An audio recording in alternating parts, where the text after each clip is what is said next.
Good evening. Oh, good afternoon. I'm sorry. Good afternoon, everyone. I've got my big brother Keith Bennett here with me in the house, and we're going to go over real estate investing. And we'll just do a quick Q&A. If you guys have any questions that you want to ask along the way, please go to the comment section and ask them, and we'll be more than happy to answer those questions. We'll be on for about maybe 30 minutes, 45 minutes. And so we're basically here to answer all of your questions. We want this to be interactive. And so if you have any questions as it relates to anything with real estate investing, put it in the comment section and we'll answer the questions. And so Keith's going to shoot me a few questions as it relates to investing, and I'll answer those questions. But like I said, if you guys have any questions, go ahead and put them in the comment section. But Keith, go ahead and start out. Go ahead and fire away. Okay, good afternoon, everyone. So, Greg, we get a lot of questions regarding auctions. And as you know, auctions have been kind of a hot market to find properties. And so investors want to know, when should we reach out to the cash buyer when we're in that auction process and we find a property online or at the courthouse steps? When should we reach out to the cash buyer? And so this question is relating to wholesaling. And so if you're a wholesaler and you're wanting to put auction properties under contract to wholesale those properties, you need to reach out to the cash buyers right away. Before you even start bidding on the properties, reach out to the cash buyers. Let the cash buyers actually tell you what they would buy the properties for. For example, I had one of our agent investors bidding on a property. It was on an online auction, and I told him, I said, Columbus, don't bid over 125. You get it at 125, I'll buy the property. You can wholesale the property to me. And so the bidding started online, and he actually won it at the 125. He ran downstairs and said, Greg, I just won the bid. And so he won the bid, and he wholesaled the property to me. And so I knew that there was also a 5% commission, or what we call buyer's premium, that I would have to pay. So I paid the 125, I paid the buyer's premium, and then I also paid him a $10,000 wholesale fee. So the answer to the question is, if you're wholesaling auction properties, reach out to your cash buyers before you actually bid on the properties, and let them tell you what they would pay for the property. It's called reverse wholesaling, meaning you get your cash buyer first, then you put the property under contract, or in this case, bid on the properties at the auction. So, Greg, here's a related question. Packaged properties at auctions, does the investor or the wholesaler need more than one cash buyer? Let's say there's 3 or 4 properties in the package, or do they need a cash buyer for each of those separate properties? I would say I would never ever go into an auction, whether it's a single property or a packaged deal, not knowing who the cash buyers are. It's a lot easier wholesaling to one cash buyer versus buying a package and trying to wholesale to numerous cash buyers on the different properties. And so the answer to your question is, I would get a cash buyer that's willing to pay for all the properties in the auction or in that package. Okay. Got a lot of questions also regarding contractors. And what, in your opinion, Greg, what is the best way or the more effective way to vet the contractors that you're going to use? So as we know, contractors are probably one of the biggest challenges in our industry in terms of investing. We need contractors if we're buying and holding. We need contractors if we're fixing and flipping, obviously. In terms of vetting, I mean, it's just always better to get a referral. And so it's number one, getting a referral. Number two, looking at properties that they've already that they're working on. So sometimes I'll just simply drive neighborhoods or neighborhoods where I'm wanting to buy a property and see who the contractors are and take a look at their work. And referrals. Let them give you referrals and actually call the referrals and just get their opinion on their work. Get the referrals opinion on their work, on the contractor's work. Those are the best ways. But you do have to vet these contractors. You want to make sure that they're licensed and bonded. And if you don't do all those things, on top of, you want to make sure that you get them to sign an independent contractor's agreement. And in that agreement, you want to make sure that you put like the starting date. You want to put, if there's a draw schedule, put the draw schedule in there. You want to put the ending date. You want to put penalties if they haven't finished in time. So you want to have all of those things in there. The scope of work needs to be in that draw schedule, what work they're going to be doing, who's responsible for what, materials, things like that. All of those things, if you do all those things, then you'll have a very successful experience with the contractors. And then also, and learn from my mistakes, don't always get three quotes, three opinions from 3 different contractors, but don't always go with the lowest bid. Sometimes the highest bid is the best one, and I've learned that. I had a deal in Bowie, Maryland, where I got three bids, went with the lowest one, ended up having to fire that person and having to then go with the guy who gave me the highest bid. But it was even more because now he had to tear down a lot of what the first contractor did, because a lot of contractors, they don't want to come behind the previous contractor. Sometimes if you close up the walls, they don't know what's behind there, and they're responsible. But I ended up paying even more money. And so you just want to make sure that you really vet the contractors very, very well. Looking at their work, getting great referrals, calling their references, those type of things. So Greg, here's a related question. In the process of rehabbing the flip, is it recommended to have several subs on the site working on the project, on different aspects of that project? Do you advise one contractor that has his crew, or like I said, different subcontractors?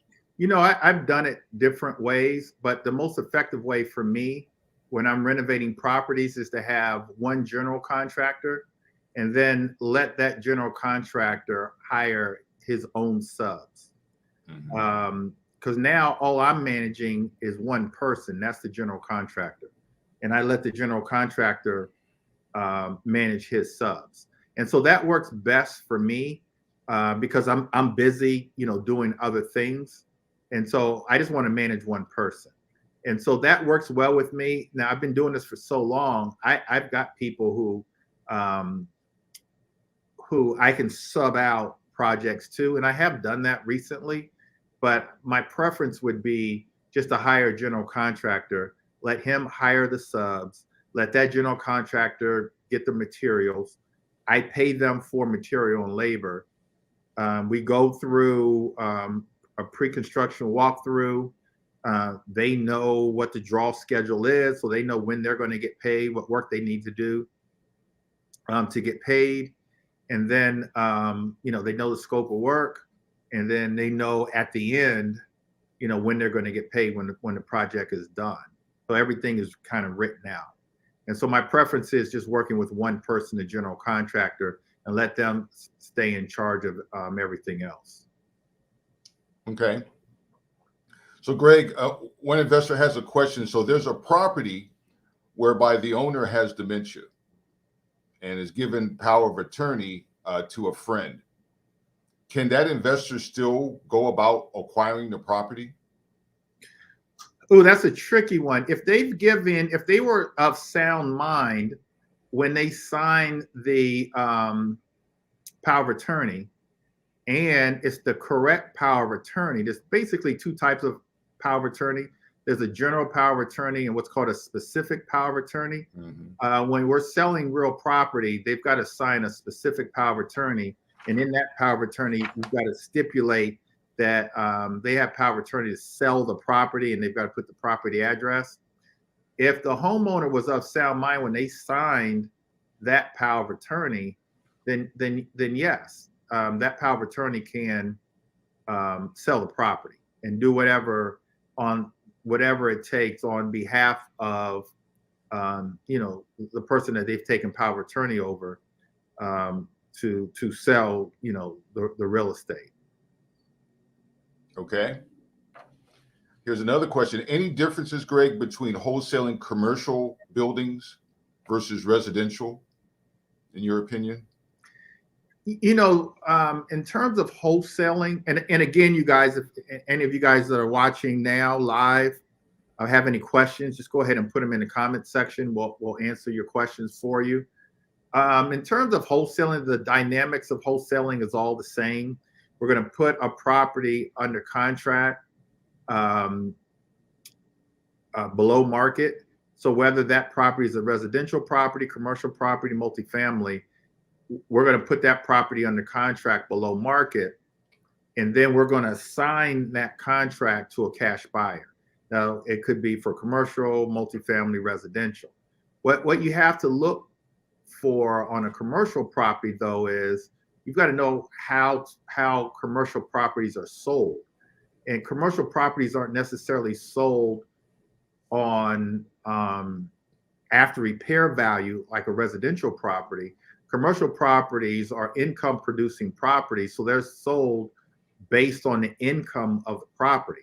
And so if it's a commercial property, let's say it's 17,000 square feet, and let's say 15,000 square feet are all rented out, and they're rented out at, whatever, $20 a square foot.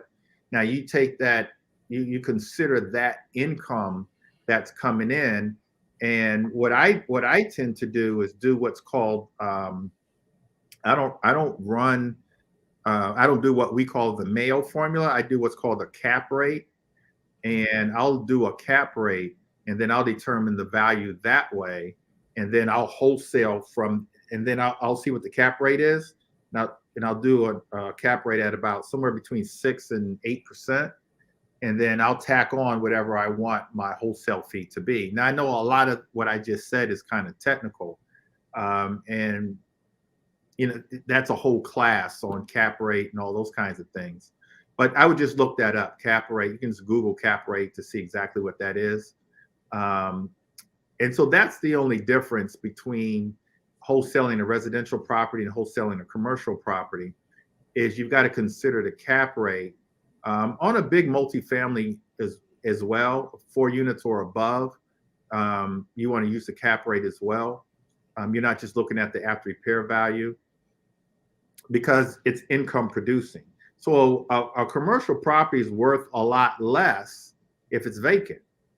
It could be worth a lot less than if it's bringing in, income, or if it's producing income. And so those are some of the things that you've got to consider. You also have to consider on a commercial property how it's zoned, because it just depends on the type of businesses that you want to put in there. Sometimes a residential property can also be zoned residential and commercial, and so those properties can be of more value than just a regular residential, because you can put a commercial tenant in there that can, and they're generating more income. And so you can lease accordingly. So you would lease that property more per square foot than you would if it's just a regular residential property. So those are some of the things that you keep in mind when you're wholesaling or looking at multifamily, commercial. One example of that would be, I had a property that was wholesaled to me about 2 years ago during the pandemic, a year and a half ago. And it was a property in Columbia Heights, Washington, D.C., Northwest D.C. And it was wholesaled to me. I put it on the contract. I put it on the contract for for $700,000, and it was $700,000 because the contract holder looked at the property as just a regular residential, which it was.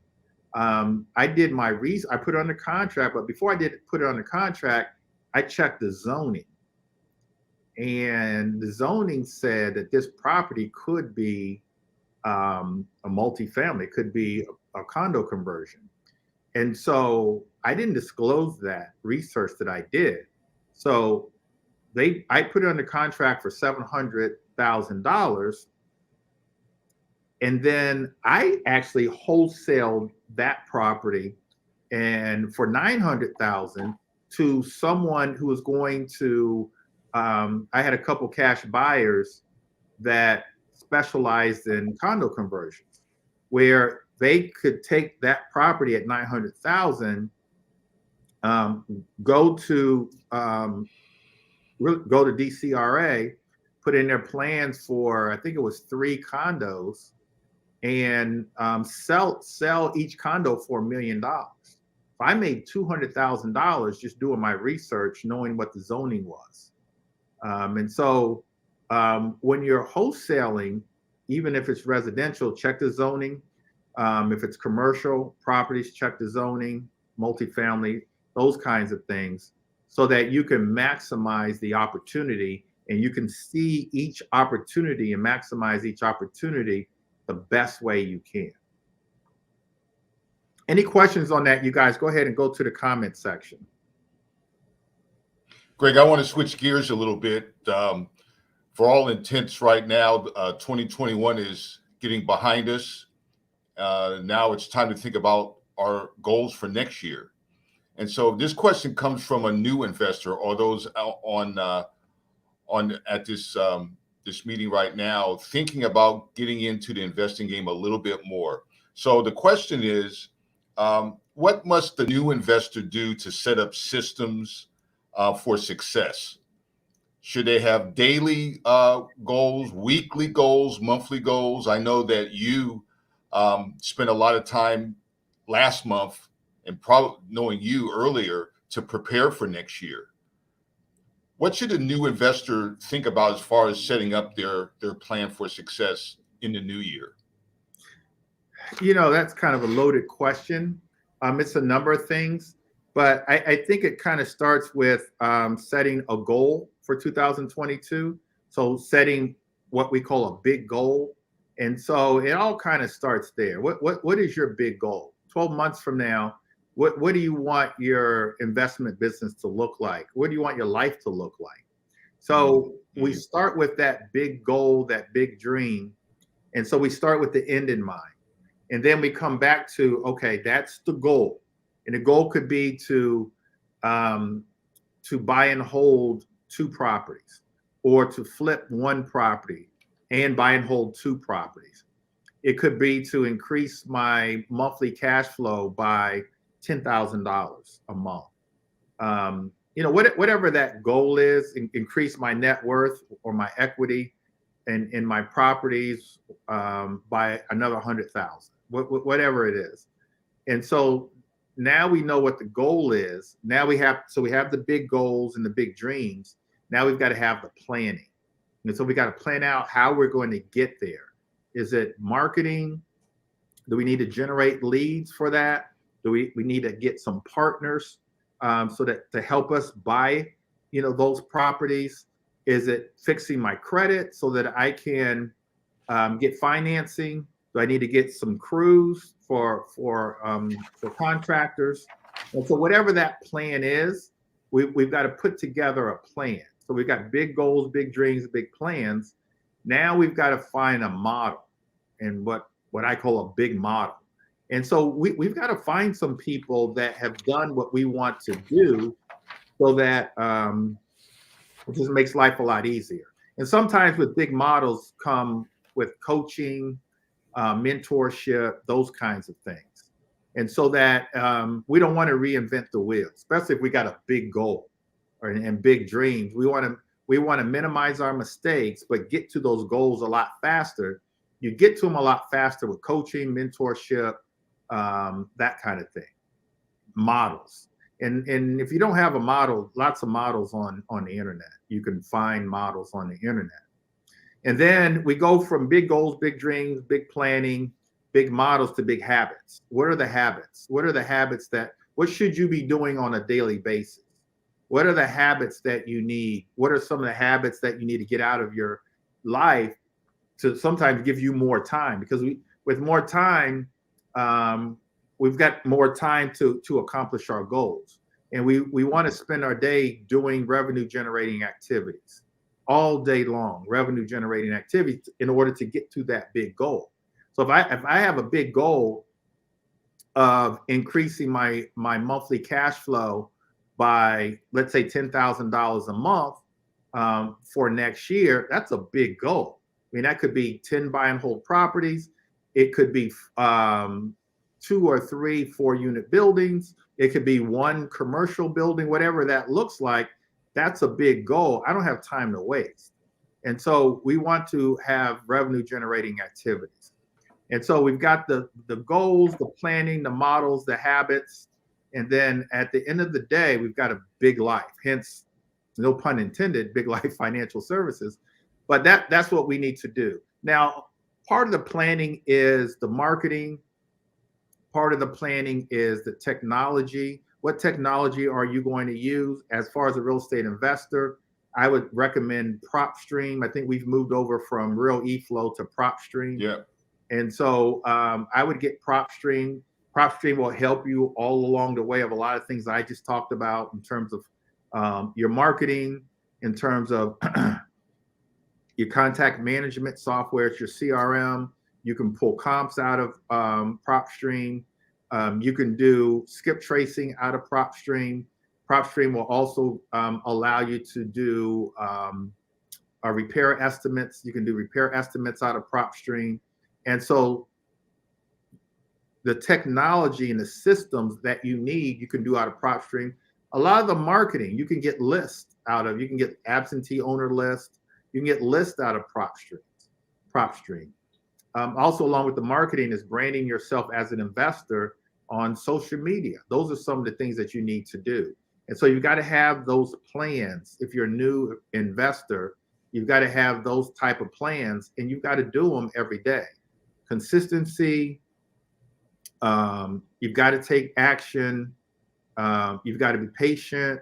I already mentioned coaching. I would get coaching. We have a coaching program. You've got to be around like-minded people. And so all of those things, I know I've said a lot, but all of those things is what you need to do in order to be successful, in order for you to achieve your goals in 2022. The biggest thing, though, is to dream and to set those big goals. My goal for everybody is just to buy and hold 1 property. That's my goal, because that's how you build wealth, is buying and holding properties. And so my goal is just to do that. Sometimes you don't have the money, so you might have to wholesale a property or 2, or even fix and flip a property in order to get to the money to then buy and hold. But those are some of the things that you're going to have to do in order to be successful. And just know it, real estate investing, it's a numbers game. You got to throw, 5 or 6 or 7 or 10 deals on the wall, and hopefully one will stick. But for most of us, 1 deal, especially in our area, the DMV, one deal in DC, you flip a property in DC, you make, on average, you make $100,000.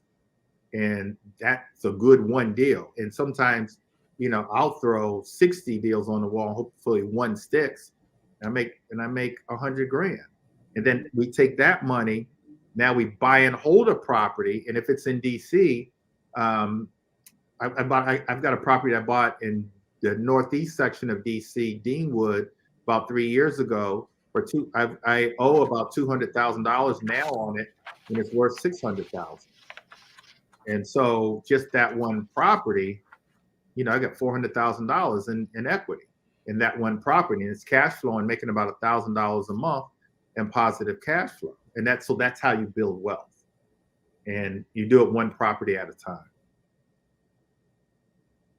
Well said, Greg. Here's another new investor question. Can a new investor buy and hold another family member's property? It's a similar situation that you discussed earlier. The family member of the owner is ill. They're also in denial, and they may be forced to go to assisted living or a ward of the state. And so what would your strategy be if that can at all happen, being a new investor? So, some of the same things that I just said. As a new investor, you probably need to get some type of coaching or guidance. But if it's a family member and they want to sell, I would definitely try to buy the property. I would try to buy it and hold it. One thing that I've learned over these years, it's funny. I started my career off in my early 20s buying and holding properties. In DC, 23 years old, I was buying and holding, and I kind of deviated from that to flipping and wholesaling, holding here and there. And now I've kind of come full circle, and all I want to do is hold again. And then I sold some of the properties that I bought and held in my early 20s. And obviously, we probably wouldn't be on this podcast right now if I had kept those properties. Yeah, I'd be somewhere warmer, chilling. But that's a story for another day. But if you got a property that a family member is selling or they own, and you have an opportunity to buy that property, definitely buy that property. Buy that property. My advice would be to do some renovations to it and then rent it out. I'm a firm believer in Section 8 tenants, voucher holders. Most of my properties have voucher holders. I want to make sure that I get my rent every month. But so that's what I would do. But definitely, and hopefully I'm answering your question. Yeah. I would definitely buy and hold that property. Especially if you can get it well below market with some equity in it. And then, over the years, you'll gain more appreciation. I think because of the pandemic and the scarcity of properties, a lot of our properties gained about 20% appreciation, if not more, in some of the areas over the last year and a half, over 20%. I mean, that's good. You can cash that in. So, Greg, here's another question. As an investor, they have a property. They're thinking about selling the property in order to use that money gained from the sale to buy stock. Would that be advantageous for you? Would you do something like that? And if not, why not? So it depends on how much equity they have in the property. Mm-hmm. If it's an investment property, it depends on how much equity they have. Because when they sell the property as an investment property, that's a taxable event, meaning they're going to sell the property. And let's say they make, I don't know, $80,000 or $90,000. It's a taxable event. So you've got to sell the property. I mean, you've got to pay taxes, capital gain taxes on that money. And then all the benefits of a buy and hold go away because you sold the property. So the benefits of positive cash flow every month, the benefits of tax breaks every month, the benefits of appreciation all go away. Yeah. And then you put that money after taxes into a stock. I think the better strategy would be to if you want to put money into a stock or an annuity or whatever, is to refinance, take as much money as you can out. So when you refinance, they're going to do an appraisal. Once they do the appraisal, the mortgage company is going to give you 70% of the appraised value. I would take that money, because that's not a taxable event. That's free money to you. then take that money and put it into diversified stocks, wherever you want to put that, in annuity. So now you've got the best of both worlds. You've taken that money, you haven't had to pay taxes on it. You put it into an annuity or into the stock market, but now you still have that asset of the real estate where you're still going to get the cash flow, you're still going to get the appreciation, all those kinds of things. And so that's what I would do, is refinance, take money out, not a taxable event, put that money into the stock market tax free, and now you've got your money in the stock market, and you still have the real property. Okay. I don't know if you are getting questions, Greg, but I have another question here. Investor spoke to a seller whose home caught on fire last week. The insurance is going to take care of it, and she's willing to sell. Is there anything there, or is she going to get money from the insurance company? Well, if the insurance company is saying that they're going to give that homeowner money to fix up the property, yeah, they'll get the money. If the question is, should the investor buy the property and let that homeowner keep the money and put it in their pocket, the answer is absolutely buy the property if you can buy the property at a price that's indicative of the condition of the property. For example, I bought a property in Woodridge, Northeast DC. It had caught on fire. Bought the property because of the fire, bought the property for $150,000. After repair value on the property was $650,000. Now, for us, we were, and so the fire started on the second floor, and it burned up through the roof. Big old hole in the roof, all the wall joists, everything was charred. Now, for us, it wasn't a big deal because we were going to go up on the property anyway. So we were taking the roof off anyway. We were taking, what's called the rafters. We were taking all the rafters out anyway and going up. And we were going to change out the wall joists, everything anyway. So it wasn't that big of a deal for us. But fire, burned houses, mold in a property, we say mold is gold, because you can use those situations as investors as leverage to get better deals on a property. And so I love looking at properties that have caught on fire. And in some cultures, a burned house is actually good luck. I think in some Asian countries, it's good luck. But nonetheless, it's definitely a bargaining chip. I bought a property in Fort Washington, Maryland, that had 3 feet of mold in the basement.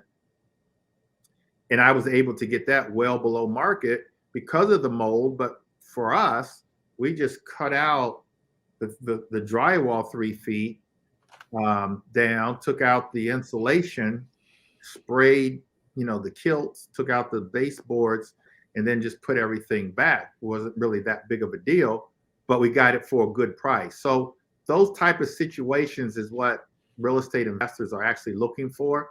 A lot of times we say we're looking for ugly houses, and the uglier the better. We say the uglier the better because you can get better deals, and you've got more leverage and more bargaining chips when the houses are in those type of situations. And so a burned house is good. It's good stuff. Like, send me all the burned houses you can. Here's another question, Greg. What's the next step in finding a landlord? So you've identified a property, it's an absentee owner, and you haven't been able to contact the owner, be it through PropStream or Google. Are there any property information sites where you can get at least the owner's name? Well, yeah, you can so we're talking about skip tracing. So you can use Real eFlow to skip trace. Some of us use DealMachine.com, Deal Machine to skip trace. REI Skip so the number of different places you can use to get the homeowner's name. Sometimes I'll just go to Google, and if, let's say, for example, it's a property in DC, and I have the homeowner's name and address, I'll just put their name in. I'll Google their name, and then put in DC 202, because the prefix for the phone number is 202 in DC. I'll just put their name, Google their name, and put 202, and see what comes up. And I've probably 70% of the time I'll get the number just with Google. But you want to use a skip tracing service to get that information, get their phone number. Now, if that fails, then what you should do is send them a letter or a postcard, put a letter or a postcard in their mailbox, tape a letter or a postcard or a business card on a window, door, garage, something like that. And so if all else fails, it's just time to move on to another property. Okay. I mean, obviously, if you're going out to the property, you want to talk to the neighbors to see if the neighbors have a clue as to where they are. Oftentimes when we're skip tracing, we'll come across a relative's name and number, and we can call the relative to get the homeowner's information. But and so I go through all of those things, or I have gone through all those things. But at the end of the day, I really want low-hanging fruit, things that are easy or easier. So if I've gone through all of those measures and I still haven't found the homeowner's number, they're not responding to anything else that I've done, then it's just time to move on. Right. I think, and you mentioned it earlier, is having being patient and being consistent with your lead generation activities. Absolutely. Yeah. Let's see what we have here. So Clinton is on. He's saying that you're doing a good job. Let's see. What else do I have here? I think you've answered this already, but how is social media, and you've been doing this now for a couple of years, how has it affected your business? And are you still a proponent of social media? And how often should the beginning investor use social media on a daily basis or on a weekly basis? Well, social media is everything. Whether you're a real estate investor, real estate agent, any type of business owner, part of the definition of marketing is you've got to put yourself or your business or your service in front of people. Well, the people are on social media. And so if you're a real estate investor, you've got to be on social media. You got to be where the people are. And so to answer your question, my goal is to post on social media 4 times a day. But I would say at least once a day, and things of value, things that are going to help brand yourself. I have staff that does the posting for me. And so we try to post at least 4 times a day. What helps on social media is video. And now it's not just video, but TikTok is kind of ruling the day. And so we do TikTok. We do whatever it takes to be successful. So I'm on TikTok, I'm on Instagram. You're trying to build up your followers. That's why you're doing it, to build your followers so that you're just marketing to those followers to get them to support whatever product or service you're trying to put out. And so social media, as a real estate investor, we buy houses. And so we often put we buy houses. I'm often at properties doing videos. I have, Beverly, my daughter, she's out doing the video, taping, editing, posting, all those kinds of things.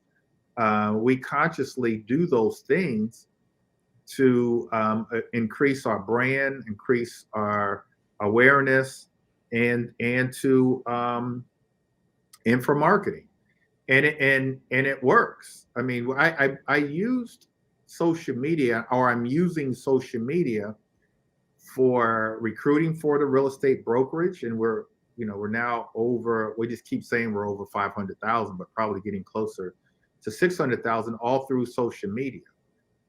We sell our investor coaching. I get investment deals. We do most of our marketing through social media because that's where people are. And you can't just do it once or once a month. You really can't even do it once a week. But I would start off at least once a week. But you've got to do it a minimum of once a day. When I look at my real estate agents who are killing it, they're getting most of their deals through social media. We're in the mortgage space now, and one thing that I realize is the top 1% of all mortgage lenders across the country, top 1%, are all millennials. They've been in the business for less than 5 years. And the reason why these millennials are number one in the mortgage industry is because they've embraced technology. They've embraced social media. They don't have bad habits, old habits. And it's because of social media. They're on Instagram. They're on Snapchat. They're doing Reels. They're doing TikTok. All those things they're doing, and they're not afraid, and they're branding themselves. Even we've entered into the financial services space, and I see insurance agents who are less than 30 years old building a business, selling their business before they're 35, between 30 and 35 years old. And they got most of their business through podcasts like we're doing now and social media. And they're selling their businesses for, 5 million, 10 million in a very, very short period of time, because they're able to build their team through social media. They're able to get business and sell products through social media. So to answer your question, I know it's a long answer. Social media is everything.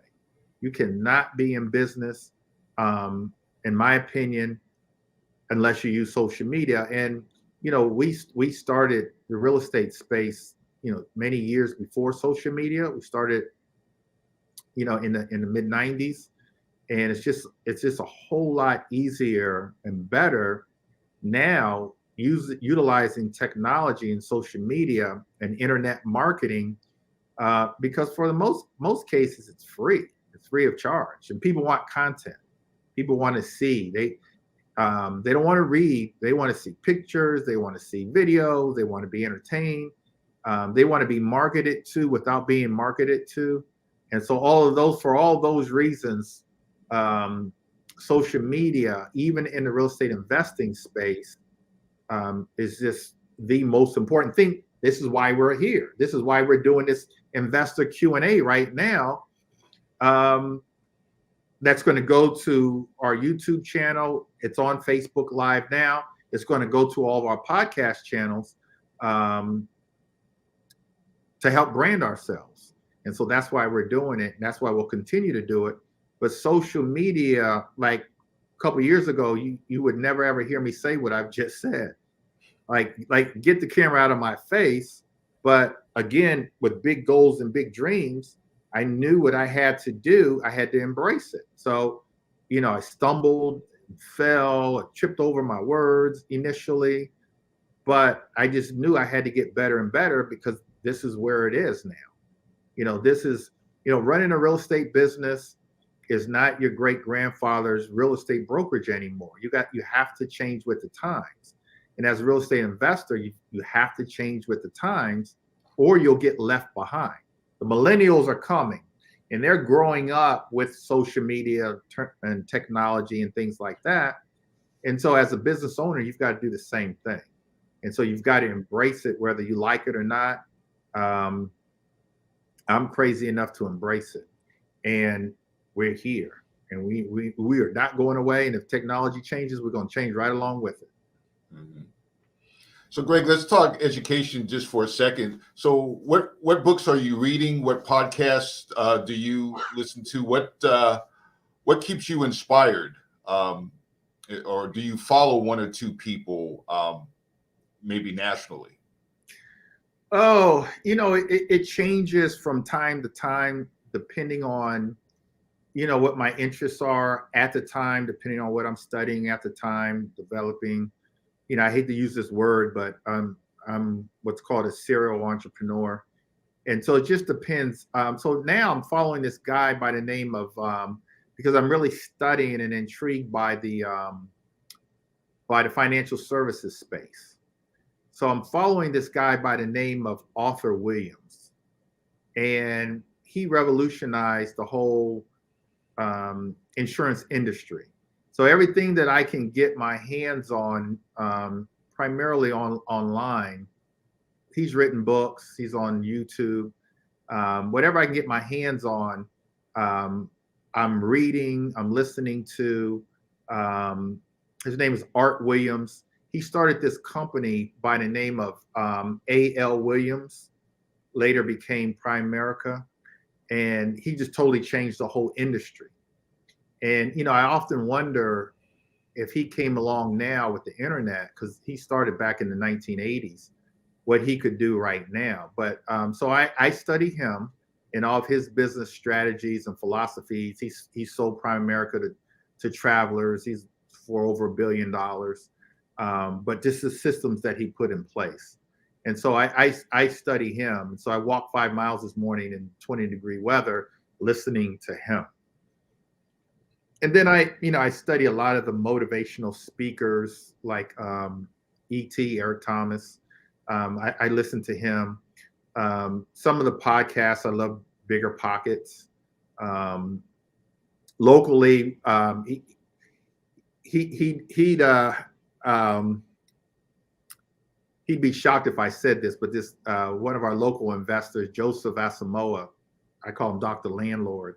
I follow him because he focuses on buy and hold properties, Section 8, teaches those classes. He was on a podcast with me a couple weeks ago. Mm-hmm. And so I follow him because I love his strategy, and I love what he has done. And I've watched what he has done probably over the last 10 years, and it's just been phenomenal. So I actually follow some of the local guys here in the DMV area. But I think we're all looking to be motivated and inspired. And so I primarily follow those kinds of people. And I could honestly, I could go on and on. I'm, look in my office and just tons and tons and tons and tons of books. I'm intrigued by the internet that we've talked about. So I follow this guy by the name of Russell Brunson, who's really big on sales funnels and things like that. He created this company called ClickFunnels. And so I've been following him for about the last 4 or 5 years. And so people like that is who I follow, who really motivate me. Okay. Can we take another, can you take another question or two? How are we doing? Do you have questions? Yeah. We got about 10 minutes. Okay. Let's see what we got here. So there's a homeowner that's lived there for more than 2 years. It stayed in the family and he rented it. But it's been vacant since January of last year. And the question is, can he 1031 exchange that property? Yeah, he can. So he wants to sell his property that's been vacant for 2 years? Yes. Is that the question? Yes. Yeah, absolutely. And he doesn't want to pay any capital gain taxes. So he can actually, he can sell the property. He'd have to sell it probably. I would advise him to sell it as is. But yeah, he can sell the property. And let's say that his capital gain is, he's going to make a profit of $50,000. He can put that $50,000, let like a title company or somebody hold it, an intermediary, hold that money. So the capital gain is deferred, and then buy it another property, a like-kind property. So let's say his property is a residential property. He can purchase another residential property within a certain period of time. You got to locate it within a certain period of time and then close on it within a certain period of time. Put all that 50,000 into that new purchase, and I'm not going to say not pay capital gain taxes, but pay capital gain taxes on that 50,000 later. It's deferred, and so absolutely, he can do that. So, Greg, can you explain what is 1031 exchange? What does that mean? It's basically what I just described. It's selling a property, and it's set up so that you don't have to pay capital gain taxes. Okay. Whenever you sell a property, especially if it's an investment property, that's a taxable event. If you sell your primary residence and your let's say you sell a primary residence and it's just your primary residence. If the capital gain is over 250,000, whatever's over 250,000, it's a capital gain. You got to pay taxes on it. But 1031's exchange is primarily set up for investment properties, selling investment properties, and deferring the taxes, the capital gain taxes on that investment property. And so there's a code 1031 that simply means if you buy another property with the capital gain in a certain period of time, you don't have to pay money immediately. You don't have to pay taxes on that capital gain. So it's got to be a like-kind property. Okay. Here's another question. If an investor is still employed, how can they create their own solo 401k in preparation for a buy and hold next year? Now, I know we're going to have some more information on that this Saturday. Any recommendations there? Yeah, I mean, so yeah, Nate will speak to that. But yeah, if they're employed and they have an LLC where they're the only member of the LLC, then yeah, they can set up a solo 401k. And then you said they want to buy and hold a property next year. Yeah, I mean, they just have to go to mysolo401k.com and just set it up. So yeah, they would just set it up, the 401k, set up a trust account, and they can go to I know Nate will recommend Wells Fargo, and go to Wells Fargo, set up a trust account for that solo 401k, and then so what a solo 401k is, you have money in that solo 401k. You can put up to, on your personal money, I forget what the stipulation is, but somewhere around $55,000, $56,000 of your own money every year into that solo. But then you can also invest out of that solo. Let's say you're flipping a property using that money. And let's say you make a capital gain of $50,000. The money you put into that property comes back into the solo, and that $50,000 comes back into that solo tax deferred. So you can flip a number of properties tax deferred. Now you can also use that money into the solo that you have in the solo. You can use that money to buy and hold. Now, if you use the money to buy and hold a property, and let's say you're renting the property out and you're making, $700 a month in positive cash flow. That's $700 a month. If you're netting $700 a month in positive cash flow, that's the net after expenses. That whole $700 has to come back into the solo 401k. So you're putting in $700 a month on that one property, that buy and hold, every single month. But what's good about that is you're building up your retirement account. Yeah. And So and you're not paying any taxes on it right now. Unless, and I don't want to get too technical, unless you pay taxes on that. There's a Roth, ROTH, or Roth element to a solo 401k. You can pay the taxes on that $700 now, and then now the solo 401k is tax free. Instead of tax deferred, it's tax free. So now you're building up your retirement very quickly using real estate, either tax deferred or tax free. And then if it's tax deferred, you're probably in a higher tax bracket now versus when you retire. And so let's say that you've got $1 million in your solo 401k, you retire, you're in a lower tax bracket. Now, when you have to take the money out, I think it's at either 59.5 or 70.5, something like that. You're paying less taxes on the money. And like you said, we'll get into that on Saturday. But solo 401k, I would Google it, you guys, and just we use this company called mysolo401k.com. But for investors, it's just a great vehicle to shield off having to pay a lot of capital gain taxes. So I think what you just went through, those are things that you could do that you could not do just on a regular 401k. Yeah, so on a regular 401k, when you take money out, that's a taxable event. You got to pay taxes on it.